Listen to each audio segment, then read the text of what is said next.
Viola.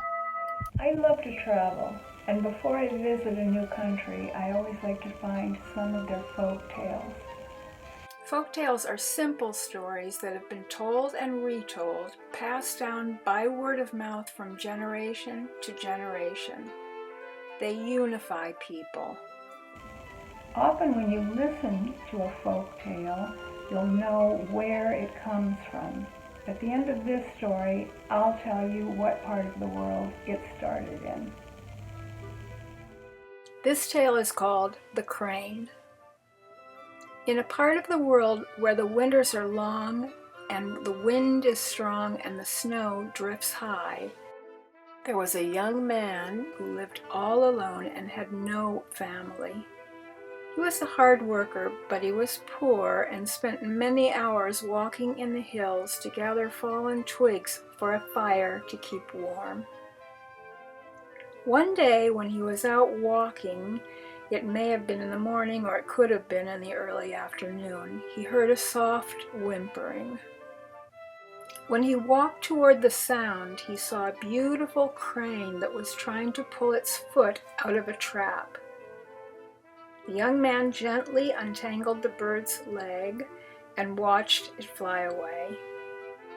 A few days, or possibly a few weeks later, as the snow around his little house was getting deeper and deeper, there was a knocking at his door.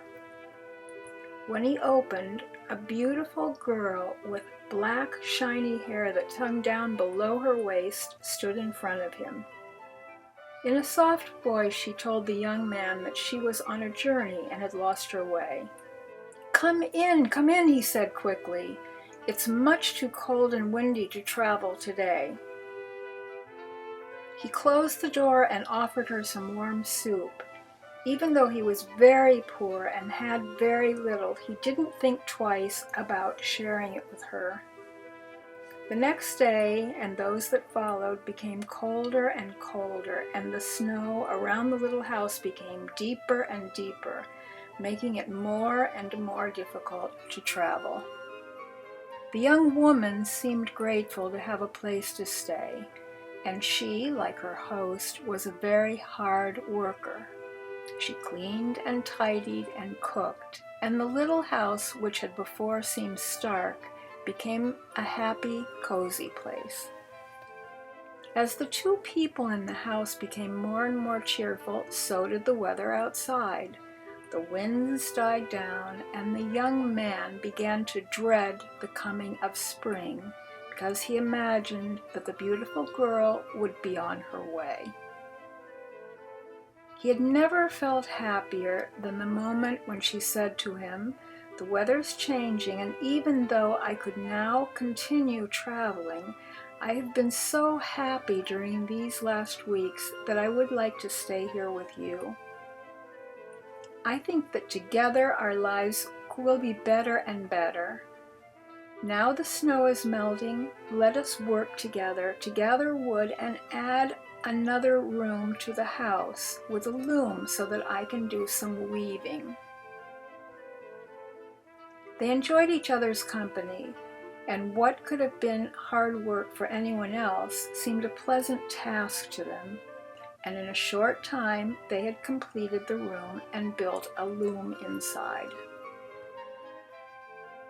As they admired their new construction, the girl turned and said, "Now I can weave some cloth which you will be able to sell in the market.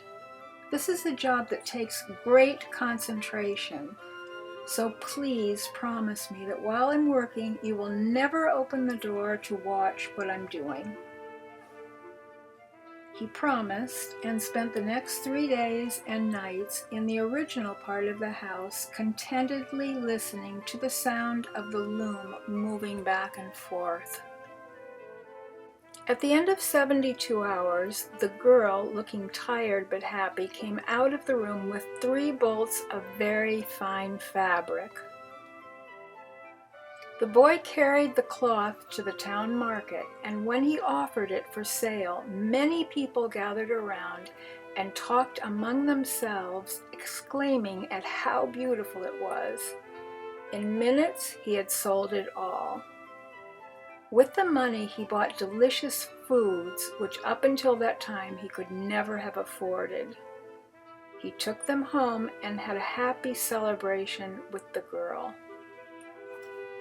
One morning, after some weeks or maybe some months had passed, the girl said, "I think I would like to weave some more cloth.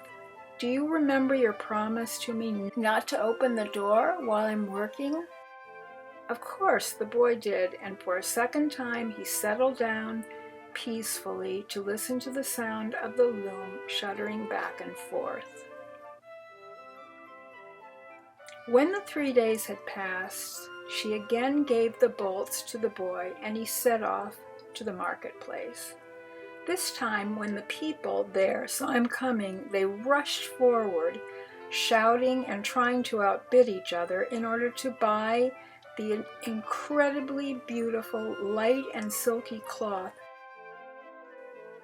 In minutes, he had received double the amount he had gotten from the first bolts, and with that money he was able to buy not only more very special foods, but also a few simple things to make their house more comfortable. Although they had both been delighted by the delicacies that they had shared and enjoyed the new things that they now had for the house, their life was still very simple, and they continued to be completely happy, spending each day working together. If the young girl looked a bit more frail and thinner, she still smiled brightly, and the other did not notice the change. They were so content that they didn't worry at all about the changing of the seasons until the day when there was another knock on the door. The young girl was outside fetching water, and the uniformed man knocking spoke to the boy alone. "The king has heard about the light and silvery material that you sold at the market, and he will pay you a bag of gold if you will give him enough to make a new robe and tell him the secret of how it is woven." The boy answered truthfully that the girl was the weaver and that he didn't know how the cloth was made. The man scoffed at this. "How can it be that you live together in this tiny place and you don't know what she does?" When the man in the uniform had left and the girl came into the room, the boy could not hide his enthusiasm. "The king has seen your cloth and is offering a bag of gold if you will make him enough for a new robe." In his excitement, he did not notice that for the first time since the girl had arrived at his door, she looked a bit sad. "I had hoped to have a rest before I begin weaving again," she said weakly. But then, thinking of the approaching winter, she agreed and walked into the weaving room and closed the door. The sound of the loom moving back and forth started almost immediately.